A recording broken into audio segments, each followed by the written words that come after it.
কংক্রিটের শহরে ঈদের চাকচিক্য থাকুক যতই, দূরগ্রামের সবুজ ঘেরা ঈদগাহ যেন প্রশান্তির প্রতিচ্ছবি। সাধ্যের মধ্যে পশু কোরবানি করে সবার সাথে ভাগ করে নেয়ার মাঝে নেই কোনো কৃত্রিমতা। তারপর যেমন মেঠো পথ, খোলা হাওয়া, ঈদের এমন সব নির্মল আনন্দের খোঁজেই তো প্রতি বছর মানুষ ছুটে যায় শেকড়ের কাছে। সুকান্ত সরকারের তোলা ছবিতে আদ্দিন সজীবের রিপোর্ট। সূর্যের নরম আলোয় সবুজ গ্রাম আরো প্রশান্ত হয়ে ওঠে মুসল্লিদের তাকবীর ধ্বনিতে। মেঠোপথ পেরিয়ে দলে দলে ধর্মপ্রাণ মানুষ ছুটছেন ঈদগাহর পথে, একই কাতারে দাঁড়িয়ে মহান আল্লাহর সন্তুষ্টি অর্জনের প্রত্যাশায়। শস্য শ্যামল, সবুজ, চতুর্পাশে সবুজ, খোলা মাঠ, ফ্রেশ বাতাস, এর মধ্যে নামাজ পড়ে আমরা যে তৃপ্তি পাই, আমরা অন্য কোথাও গিয়ে পাই না। ঈদগাহ ময়দান যেন পরিণত হয় মিলন মেলায়। নামাজের আগে পরের ধর্মীয় আলোচনা, কুশল বিনিময়, কয়েক গ্রামের সরল মানুষের এই বন্ধনই যেন ঈদের আসল সৌন্দর্য।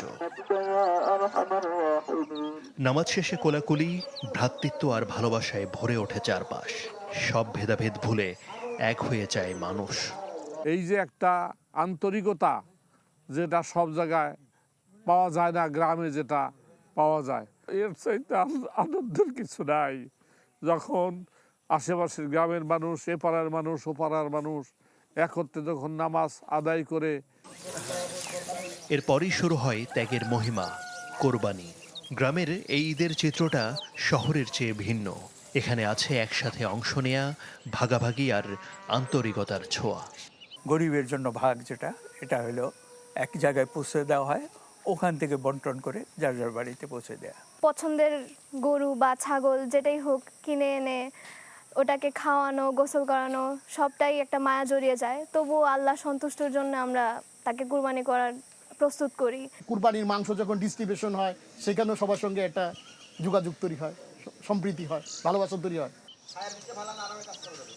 এই জনপদের মানুষেরা বলছেন, এবছর মানিকগঞ্জের সিংগাইরের জয়মণ্ডপ এলাকায় কোরবানির সংখ্যা কমেছে প্রায় 40%।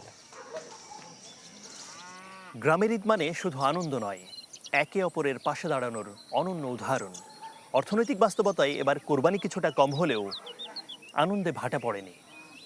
ধনী গরিব নির্বিশেষে সবাই মিলে এই আনন্দ যেভাবে ভাগ করে নেন, তাতেই যেন গ্রামীণ জীবনের সরলতা আর ইসলামের সৌন্দর্য। আদ্দিন সজীব, চ্যানেল 24, সিংগাইর, মানিকগঞ্জ।